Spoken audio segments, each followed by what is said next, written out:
Assalamualaikum warahmatullahi wabarakatuh. Perkenalkan, nama saya Novi Melina dengan NIM 857633421. Saya akan melakukan praktikum modul 8 kelistrikan, kegiatan praktikum 1 KP1. Listrik, Kerika, dinamis mempelajari tentang muatan listrik yang bergerak yang kita sebut sebagai arus listrik. Arus listrik dalam suatu rangkaian dapat mengalir apabila kawat penghantar bersifat konduktor atau penghantar listrik yang baik. Sebaliknya, arus listrik tidak mungkin mengalir jika kawatnya bersifat isolator. Arus listrik ini mengalir karena adanya beda atau tegangan, di mana alirannya bergerak dari potensial tinggi ke potensial rendah. Secara konvensional, arah arus listrik mengalir berlawanan arah dengan aliran elektron menurut hukum Ohm. Besarnya arus listrik dalam suatu rangkaian selalu berbanding lurus dengan besarnya tegangan listrik dan berbanding terbalik dengan besarnya hambatan. Tujuan percobaan 1. Menjelaskan aliran arus dalam suatu rangkaian listrik. Kedua, menjelaskan pengaruh tegangan terhadap suatu rangkaian. Alat dan bahan yang digunakan adalah sebagai berikut. Yang pertama adalah baterai sebanyak 3 buah. Kemudian tali kabel yang tersambung dengan penjepit sebanyak 2 buah berwarna biru dan hitam. Kemudian lampu 1 buah dan berbagai bahan uji untuk konduktor dan isolator seperti kawat besi, kawat tembaga, sendok perak, kayu, karet penghapus, grafit atau mata pensil, kertas, tas, plastik, air keran, dan air garam. Pertama, percobaan arus listrik. Langkah percobaan, susunlah 3 buah baterai secara seri, buatlah gambar rangkaiannya. Hubungkanlah kabel biru pada kutub plus dan kabel hitam pada kutub min. Salah satu ujung kabel biru dipasang bola lampu. Jika lampu menyala, menandakan adanya aliran arus listrik dari kutub plus menuju kutub min. Kemudian tentukan semua jenis bahan yang telah disediakan tadi, apakah termasuk konduktor catat. Hasilnya pada tabel pengamatan yang pertama, pada kawat besi ternyata lampunya menyala karena kawat besi dapat menghantarkan listrik atau konduktor. Yang kedua, kawat tembaga. Pada kawat tembaga ternyata lampunya juga menyala karena kawat tembaga dapat menghantarkan listrik atau konduktor.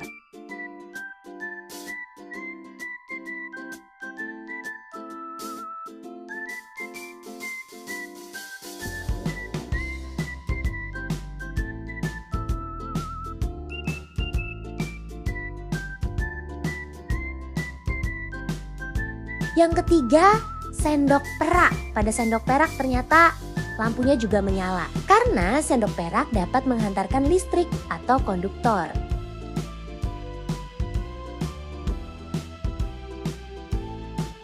Yang keempat, kayu. Pada kayu ternyata lampunya tidak menyala karena kayu tidak menghantarkan arus listrik, kayu bersifat isolator.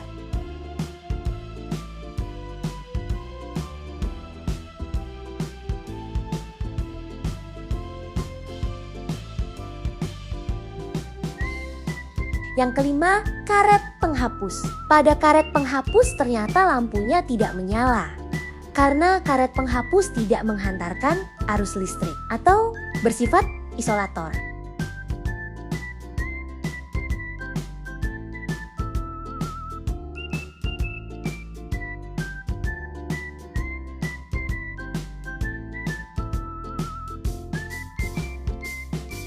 Yang keenam, grafit atau mata pensil lampu menyala. Hal ini menunjukkan grafit merupakan benda yang bisa menghantarkan arus listrik atau bersifat konduktor.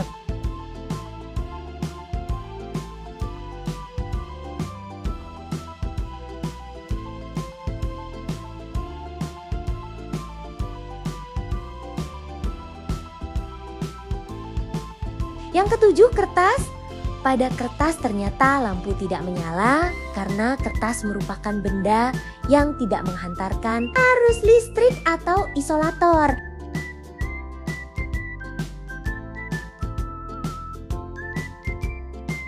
Yang kedelapan, plastik merupakan bahan yang tidak menghantarkan arus listrik atau isolator.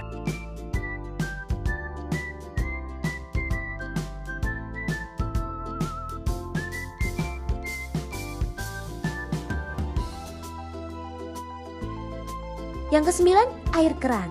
Pada air keran ternyata lampu tidak menyala karena air keran merupakan bahan yang tidak menghantarkan arus listrik atau isolator.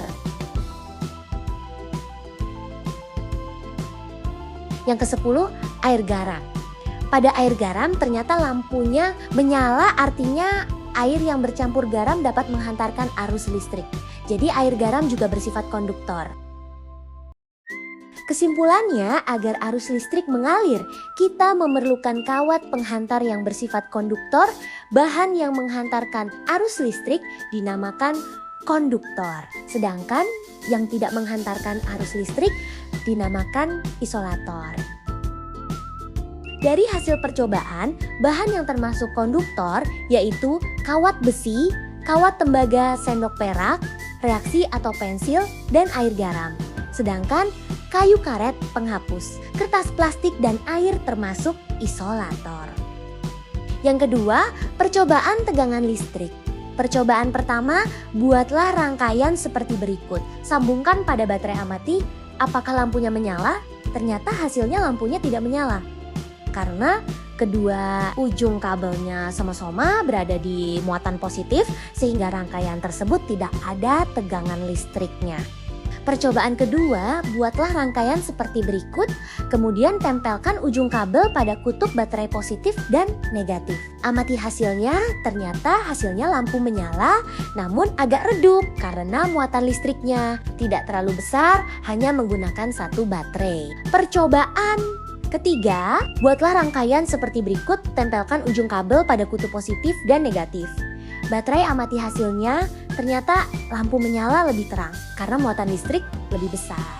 Kesimpulannya, tegangan listrik adalah beda potensial yang menyebabkan arus listrik mengalir dari potensial tinggi ke potensial rendah. Semakin besar tegangan, semakin besar arus yang mengalir dan semakin kuat efek yang ditimbulkan oleh rangkaian tersebut. Contohnya, semakin banyak baterai yang digunakan, maka akan semakin cerah cahaya yang dihasilkan oleh lampu.